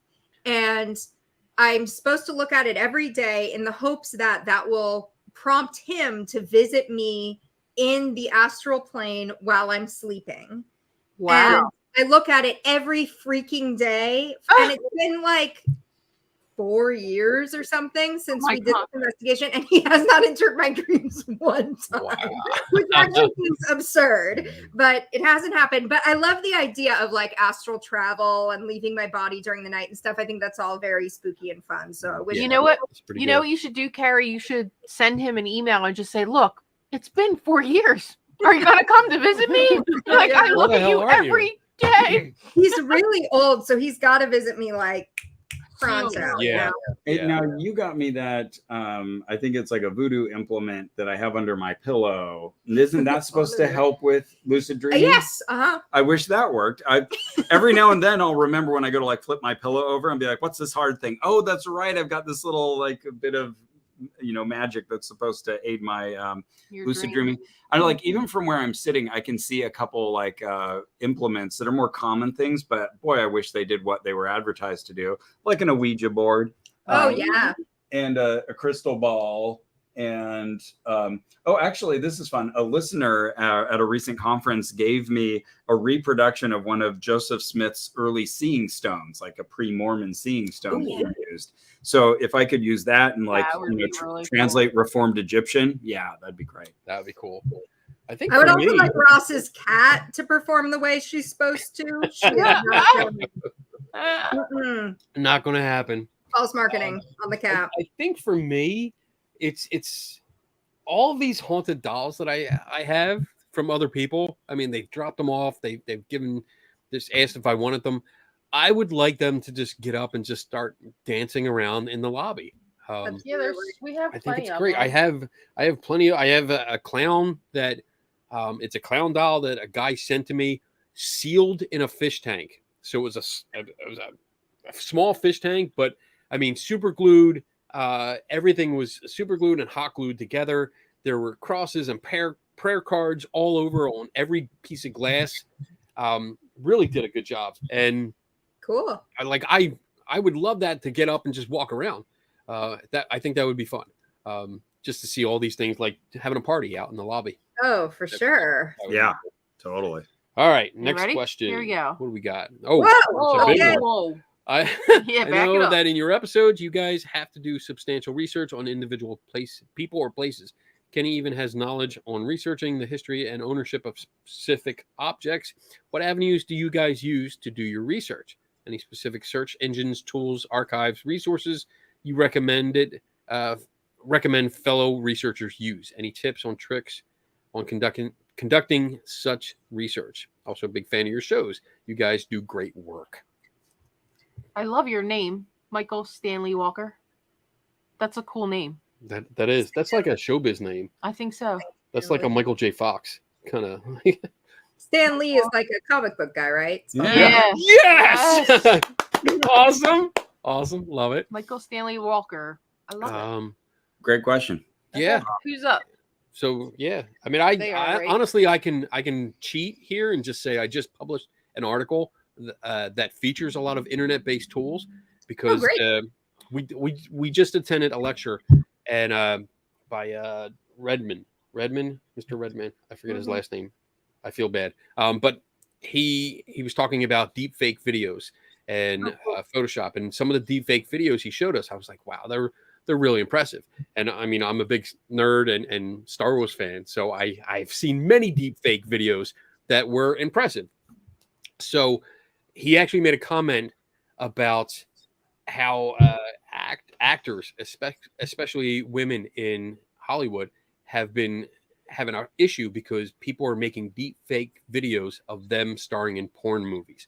Yeah. And it's as soon as he said that, I had no knowledge of that. And as soon as he said it, I was like, You're like, I had no knowledge of that. no knowledge of Right? this. I didn't know this Kenny before. didn't know it's not him. My stuff is from the 80s.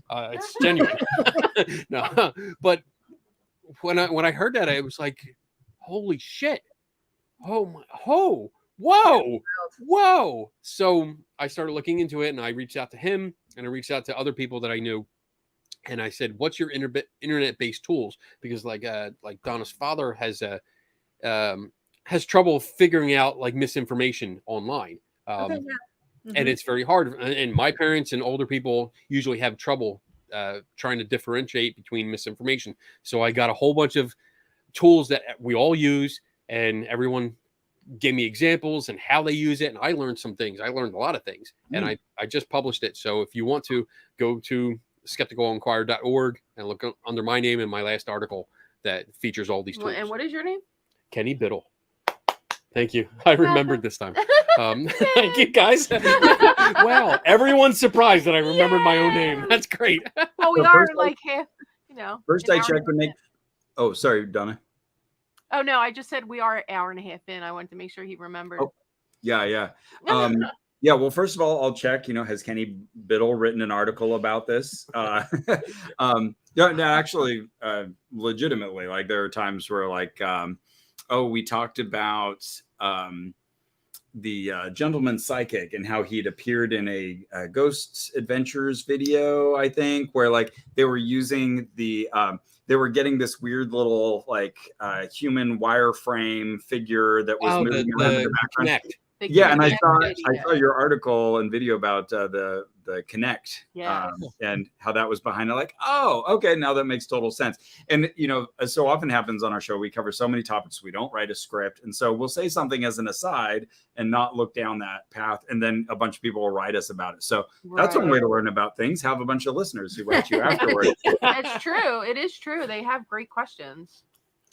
To your point, like knowing how to do a reverse image search can really come in handy, using like TinEye, or Google used to be better. I'll sometimes use the Russian site. Why is my Yandex, to do a reverse image search? That one can be better. Anyways, that can happen. Like even with the CFIIG, someone once sent in a ghost photo that they had taken, and turns out when we isolated the ghost and did a reverse image search, it was from an app, like an app that adds ghosts to your photos. Like, come on, buddy, you use this app. Yeah. We know You can't do better than that. So the gentleman that we watched was Timothy Redman. And a really good lecture. If you have a chance, I recommend it. It's more political themed, but he doesn't really get into politics per se. It's just the videos and images that he handles are from politics. But yeah, that's a good one. What else was there? There was, Google I use as a starting point. I use Ancestry a lot because I love tracing. Go ahead. You want to check Google anyway, because that's going to be the first thing that most people use to look for information. And often on our show, we're interested in how people are encountering ideas. And so the way that they encounter it on Google, is relevant. I don't know if the questioner is thinking of on what level the questioner is thinking of the question. Like if you're talking about looking really quick to see if something is science-based, then great reporting should be your first stop, right? But if you want to look closer than that, maybe you're thinking of making a project like this, I think that the secret lifeblood of that kind of investigation is the chronology. Make yourself for me, it's a Google spreadsheet, but it could be anything. Make yourself something where you can file by date very easily. And that's where you'll quickly notice places where the dates don't agree. And so if I'm writing this book right now, and I have a spreadsheet on this one con artist who it has 600 entries or something, but I can go back to 1994, February 3rd, boom. And then I can just see okay, he at one point he said that on this date he was doing this, on another date he said he was doing this. And you just plug it in. And I mean, we're talking real deep, long-term searching here, but I think that's the secret. That can also help you if you're trying to track down the origin of an idea, or when a word started coming into a certain usage, trying to find the first instance of it. That can help you with an approach. Right. Using something like a Google Ngram search, or a trend search, you can see how far back that idea goes. And just a couple other resources that I look for on the kind of topics that we cover. Brian Dunning's Skeptoid, when he writes an article, it's usually super well researched. He's got all the citations there, and he's gives you a very good summary of this idea and kind of the history of it. Yeah, it's a quick summary, which is good. It's 15-20 minutes. Yeah. And he's covered so many topics. Yeah, so you can get a quick overview and kind of a starting point. And then also Science-Based Medicine, that blog website. That's got a ton of good. So there's a few recommendations. And Brian Dunning was one of the people I reached out to, and he gave me some suggestions for the article, which it's good. Brian's a nice guy. We're drinking buddies. Yeah. We're drinking buddies. All right, we got another question. Yep. We're doing great. You guys are awesome. I love talking to you guys. This is great because you're actually talking back to me this time. Yeah. This is so weird. Yeah, it is weird. Yeah. Hey Bob. Damn it, Bob. It's hard. It's a hard line trying to figure out of a stranger. If a stranger is genuine in wanting help, or if they are trolling you. How do you begin to differentiate between the two? That's when we're talking about. Yeah. In wanting help. Probably online. Yeah. Online interactions. What kind of help though are we talking about? I guess when we were talking earlier about if someone's trying to if they're not sure how to reach out and get your opinion on something, like we were talking about, not trying to influence them and bring them away from their beliefs, but if they are not really sure, like you don't want to bring that, you don't want to be the person to change that.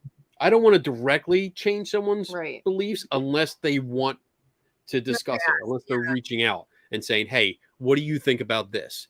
So I guess the question here, and this is my interpretation, is how do you tell between someone that really wants your opinion to try to understand maybe a crisis of faith that they're going through, or a stranger that's kind of trolling you to try to get you to say something so they can use it against you later? Mm-hmm. My like mind immediately went to online interactions, because I feel like that's the only space in which people actively try to troll you. I think when people write us with our contact form, usually they're going out of their way because they're in earnest and they really want an interaction with us. For me, I'll do like a little cost benefit analysis, and like if it doesn't seem like we're quickly moving towards something that's like a resolution or a real exchange of ideas, if it feels like they're asking a lot of open-ended questions, or they keep moving the subject or not responding to the responses I gave them, I'll start to quickly feel that sense of like, oh, I'm kind of wasting my time here because I wrote these 3 paragraphs and did you even read them? I don't think so.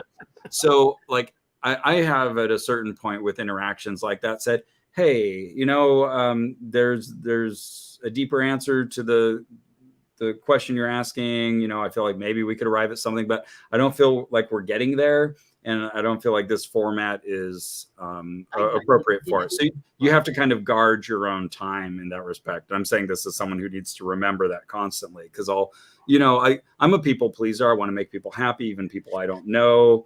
And so I will go pretty far out of my way sometimes to be like, okay, let's engage with this. And then realize like, okay, well, this isn't a public forum. Who's this benefiting? So I would just say, keep asking yourself those questions and guard your time. And if it feels like a waste of your time, then stop doing it. It's not your job. I hear you. It's good.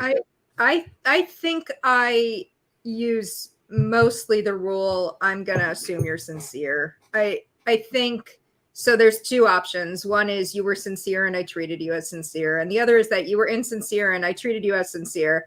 And even option 2 isn't that bad. Because I've had that happen, right? Where I'm like being sarcastic to someone and then they come back softly and it's like, oh, I was the jerk. Oh shit, I was the jerk. We've all been there, and it's very effective actually to like defang someone that way by being like, well, you asked me a question. Here's the answer to the question. As the good book says, a soft answer turns away wrath. As the good book. So I mean, I also think it's a good marker in your own brain that if you start to suspect someone else is insincere, or you start to think of them as bad, that regardless of whether that's true, you are no longer a very good conduit of that information. You are tarnished a little bit. Like for that interaction, you are no longer the best person to lead them down that road because you have this bad taste in your mouth about them. So like if that happens, just alleviate yourself of the burden. Say like, I'm a human. I got this taste in my mouth. I gave them an honest answer and here we are. And maybe in 2 years, they'll remember the honest answer and it'll matter, and maybe not. But yeah, I think it's really about being there with yourself, like having this relationship with yourself where you're discussing these things with yourself. Well, how do I want to interact with this? Don't let the other side of it control that all for you.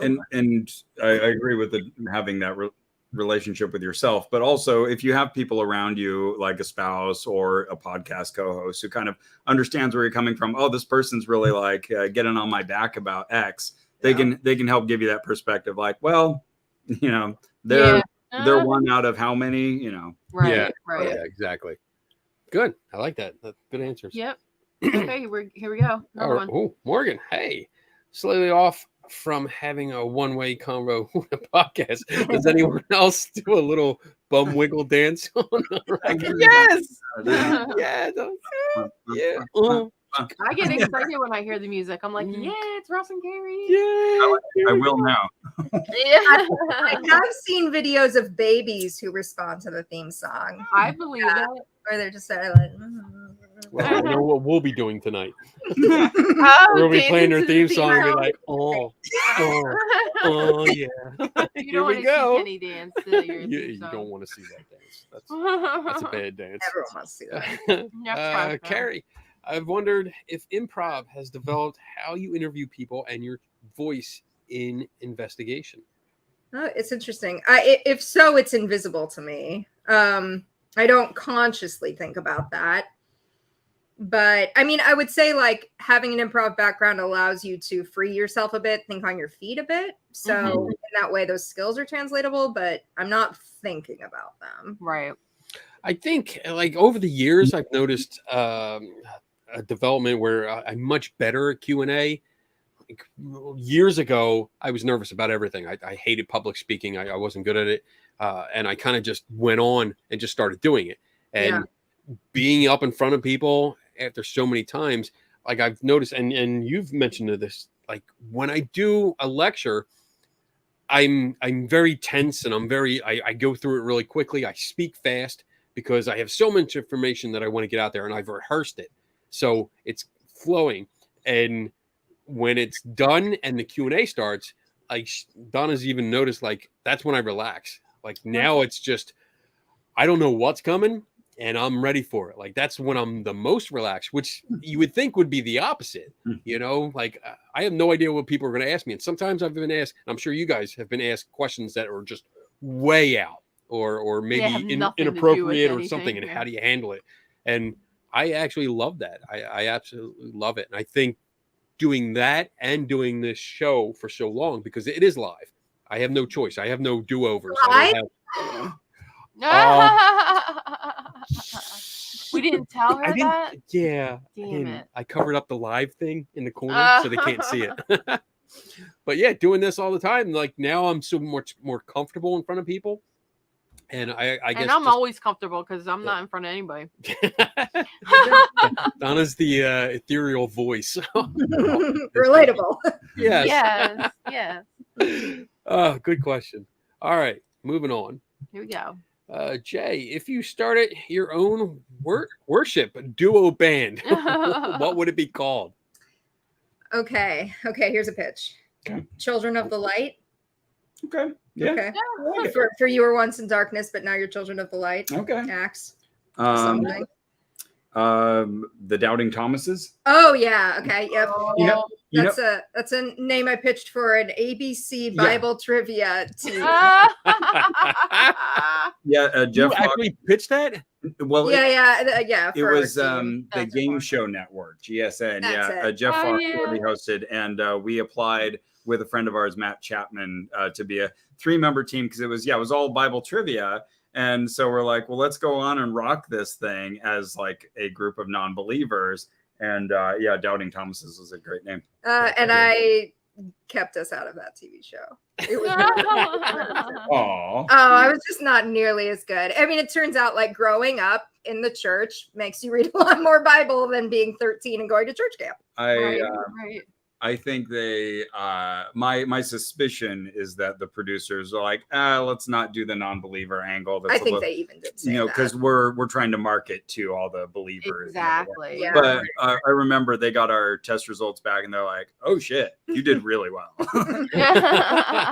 Because they quizzed you. They gave you like a pre-Bible quiz. Yeah. Oh wow. Oh, well, yeah. I would expect you to ace that. I saw Plato's Cave come up on Yes. the screen. Was that another name for the band? I guess Oh, so. I like it. Okay. Yeah, Daniel had a That's cool. All right, cool. It's just an interested thought. Plato's Cave. Think about it. Yeah. He's thinking.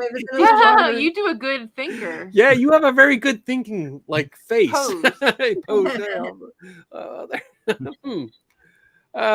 If it's not too much, I've always been interested in how OCD affected religious/other beliefs for Carrie. Yeah. I kind of think this could be a whole On Rock episode.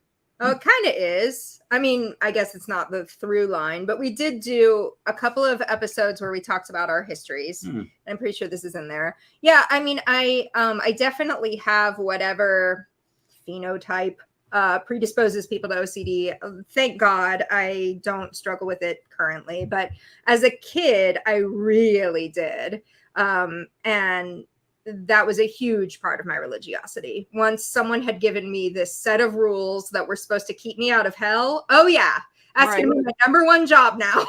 Exactly, right? And nothing else can compete, right? If you take that seriously, what on Yeah. earth could you be spending your time on besides making sure you don't specifically blaspheme the Holy Spirit, which is the only sin in the Bible that's unforgivable? Spend all your time obsessing about that now. Wow. So yeah, so I mean, like And that's ages like probably 14 to 15, I would say that was most of my waking time was thinking about that. And I would say for me, like it got better because of exposure, because I, started going through my life as a non-believer and recognizing that bad things weren't happening to me. And that I would have those OCD thoughts and I would just sit in them and let them pass and still do whatever it was I was scared of doing, whether it was drinking or swearing, I don't know. And no lightning would come down and so on. And and I would survive. And now we know like that's pretty much the treatment for OCD is exposure response prevention. So you expose yourself to the stimulus, you have the emotional response, and you don't commit the action that would alleviate your anxiety, whether that's scrubbing your hands or praying to God in my case. So yeah, I mean, it's a success story, thank God. right. That's interesting. Oh, don't thank God. That was good. Oh, Don't do it. You're going to beat yourself up. Don't Only- No, you're not gonna live that one down. I remember doing that like growing up because I was raised in the Catholic household. Okay, So, yeah. I had that same kind of anxiety, I guess, because if you didn't pray at night, if you didn't do the rosary when you were told to, it was like, I'm going to hell or something Does horrible. Catholicism come with a sense of guilt? A little bit, sh- just a little. little, like a lot. Only 98. Everything I have a was whole guilt. necklace for it. And I mean, Right. I have my Boondock Saints rosary over on the shelf here because I'm a Nice. big fan of that movie. But I've got yeah, a- I always had that sense of like if I don't do this, I was going to get punished, and all hell was going to come grab me and drag me down. And I had those moments where I was like doubting it. What if I didn't do this? What if I don't do this? What if I only did like 8 Hail Marys instead of like 10 that I'm supposed to? What will happen? And I remember laying in bed sweating, like so scared of what would happen to me. And I did it, and nothing happened. I waited. There you go. That's an Oh, old there one. That's an old one. Like, Yeah, it's restored by Father Nathan Monk. He's a really cool online presence. if you haven't heard of him. Broken. There we You go. broke I it. broke it. Here's my Ooh. my Boondock Saints one. that I Oh, got. that's pretty. I know, Yeah. it is Yeah, it's pretty. nice. Mine comes in a really nice box. Ooh, that's special. Here's mine. I have a pair of rosaries, actually that my mom bought me that were made out of rose petals, so they smell like roses. Whoa. Ooh, cool. that's Rosy cool. Yeah. rosary. Cool. I wish I had them to show you because they're so pretty, but I don't have them Yeah. with me. Speaking of things I wish would do what they claim to do, Oh, Oh, that's kind of cool. it's the Scientology clear bracelet. Whoa. Actually, can you look on top of that Oh. file cabinet? Gold. Dueling clear bracelets. There we go. Wait. Yeah. Oh no, on top of the file cabinet, in front of the typewriter. In front of the typewriter. Should be a gold medallion kind of thing. There it is. There you go. There you go. Here's my Oh, great. Oh, That's- whoa. my time turner. Shit. Yeah, from the Harry Potter, Oh, it's from Harry Potter? the 4th one, or Oh, I thought this Yeah, was so Scientology. the time turner, yeah. So I can go back in time. Oh, if this worked, oh, I could learn so much more. yeah. Oh, I'd have so much more time to do stuff. I know. Ugh. Hermione gets her hands on one. Okay. Not a Harry Potter guy. All right. Moving on. Next question. This is great. I'm having so much fun. There we go. What are your top 3 types of rum? Oh, Thank you. Finally, a good question. Right? I know, right? Okay. Sailor Jerry #1. We can all agree. Right? Really? Yeah. That's not bad. That's not bad. Yeah. It's the Okay. best one. All right. I have to say I'm not a rum person. Yeah. But So you I'll don't get give a it- say. Yeah, I'll stay out of this one. Go ahead. I'll rum cues myself. Yeah, exactly. But I'll mention I was drinking a monkey shoulder, and Carrie was drinking Lafroig 10. It was good. Was that rum? No, that was Scotch. Scotch. Okay. So there we go. I can talk about Scotch. So What's your favorite? my go-to is Kraken. I like black It's spiked really good. rum. I like the proof. It's enough kick that it doesn't go overboard unless I do, and it keeps me there. So that's usually my go-to. I like I do drink Sailor Jerry. What else? What else I've had? I Just had Captain Morgan. oh man, Good. Yeah. it's good. Yeah, I like that's good the enough. flavors. I like the Captain Morgan came out with the Loco Nut. Did you try that? It's in like a round bottle. It was Loco Nut. Coconut rum. It was coconut rum. Oh, I've seen that. I haven't had it. It's Oh my good. gosh! If you find a bottle, it's in a round. It looks like a coconut. Yes. Okay. Put it in Coconut. your refrigerator. Oh my God! You'll drink it. It'll be like just like heaven. I drink it straight, Yeah. and it's just really, it's It's good so when it's good. really chilled, and it's good over ice, and just sit there. I'm like, That's my nom, favorite nom, rum nom. right there. Nice. Yeah. Put that I in some coconut water. I bet that'd be good. Probably, yeah. That'd be good. All right, are we moving on? Yeah, We back to are? the boring Okay. questions.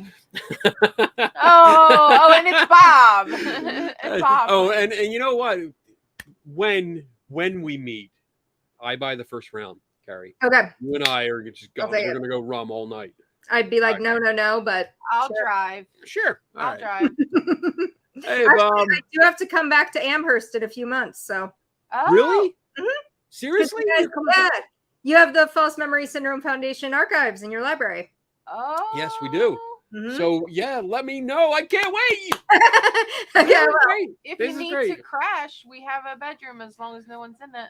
Okay. It's a I cool usually place to stay at stay. that hotel that's like almost next door, but Yeah, the hotel is actually like I'm looking at the hotel out Yeah, my we're, window. we're closer to the hotel. But though. we're No, we walk because we're staying in the guest house. we're literally right. I don't know if you're in what? the guest house. guest house. Okay. Okay, so you Yeah. know where we are, and I mean you're free to do a background check on me. You know that I can. Yes, I do. But yeah, you're more than welcome to crash at our place if you want to. Thank It'll you. save you a bunch of money from the hotel. But Love it. always open. You too, Ross. You can stay with us Yeah. anytime. Yeah, Oh, you I should wanna- come out. You should come Yeah, out. come on out. We'll do a live show right here. Hey, I'm down. Or actually, Or in the library. because there's a bunch of us, we'll just get up on the Great stage. audio. We'll set it up on stage we and do the could show set from up the on stage. Yeah. Yeah. Oh yeah, you have a stage. That's I right. have Yeah. keys to everything, so I Yeah. can get in anywhere you need to get in. We can make it a live audience show. Yeah, I mean the main barrier is the keys. So Well, yeah, there's I ways to know. get around that too. All right, on to the we have Sorry, to talk Bob. afterwards. Sorry, Bob. We got sidetracked. Have you ever done an investigation where government entities were involved before, during, and or after the investigation? I can think of one. Can you think of any? You're nodding your head. No. Okay. I'm gonna whisper something to Ross and then I'll describe it. Okay. Oh, right. Okay. Okay, so we had this one subject who was doing a type of faith healing and still is.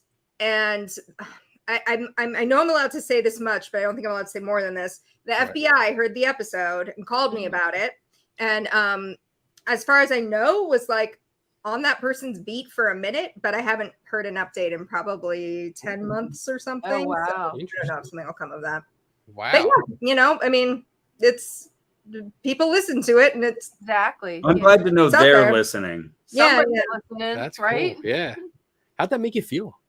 Like, was that like a A yeah? cool moment. yeah, I mean, it was exciting. I talking to actually I was really proud because as I was talking to this FBI investigator and describing how we kind of like made the conclusions we made, he was like, you guys should work for the FBI. That's a compliment right Yeah. there. Yeah, totally. But and you keep just putting stuff out there, hoping eventually Big Brother will listen. You don't get to the I right mean, I don't- person. my goal is really like to reach average people. I would really rather like that the average person who's Googling Shakuntali sees our coverage and gets to make an informed decision instead of just like the only thing out there about her being from her. Or that you scare her so much that she changes her name. Right. Well, yeah, you could be scary sometimes. Yeah. She did. You're change her name. welcome. That is a compliment to us. It is. I love that. Yeah, I mean, I'm the same way. Like when I do my articles or videos or whatever I do, I'm not doing it for like us, our community, because most of them are already made up their mind or they know a little bit more about what's going on. I make it for just everyone, the general public, and try, because I don't understand a lot of shit. Yes, so please dumb it down. for yeah, us I dumb it people. down for me. Yeah. And then I love your reactions like to TikTok videos where you just respond to someone who is really impressed by a ghost video or really impressed by something moving in their house and be like, I'm not so impressed. Here's why, and like you just talking through. That's super helpful, and that will be found by people who are like, oh, okay, Yeah. I'm less impressed now too. and that's Impossible fun. too. That's fun around here because I'm usually sitting here going through. That's a beautiful part of my job. I get to go through TikTok during the day, but I'll see something. I'm like, I think I can do that. I think I can make that video and recreate it. And I'll poke my head out to like the Eric is our outreach guy. He's behind the wall here, and I'll poke my head out and be like, hey, Eric, you want to be in a video? And he's like, yeah. You're gonna let me out from behind the wall? I know, right? Or like I'll email like Nicole is down the hall a little bit, and I'll email her. Like yesterday, I emailed her and said, "Hey, do you want to drop a big bag on top of me?" And she's like, she walked down like really fast. She's like, I didn't want to respond. I just want to come here and just, what do I have to throw to you? What do I have to throw at you? And I was like, well, you get to drop something from the ceiling on top of me. She's like, yes, I'm in. So I love making those videos here because everyone gets involved, and it is really fun. All right, what else? We still good? We still good with questions? Yeah, we have. Here you go. A few more. Two questions. I actually have two. Carrie, do you have an update on the Linda Moulton Howe? And two, I'm always curious about how you guys take notes considering how detailed your reports are. That said, do you have any tips for taking really good notes? Recorder. Yeah, I mean, in probably in the episodes where it sounds like we're taking tremendous, incredible notes, it was probably a live public event where we could record. So we could go back through the recording and take our notes that way. You'll probably notice that when it's a really intimate venue, and like I'm thinking of places at Rhythmia, for example, where Ross was taking ayahuasca, we just couldn't be recording all the time. So you'll notice that the storytelling around those events will be a little more compressed. Yeah, like if you'll sometimes notice we'll be telling a story about like, okay, and then we all closed our eyes and held hands. Like, well, I can't take notes during that time. So Right.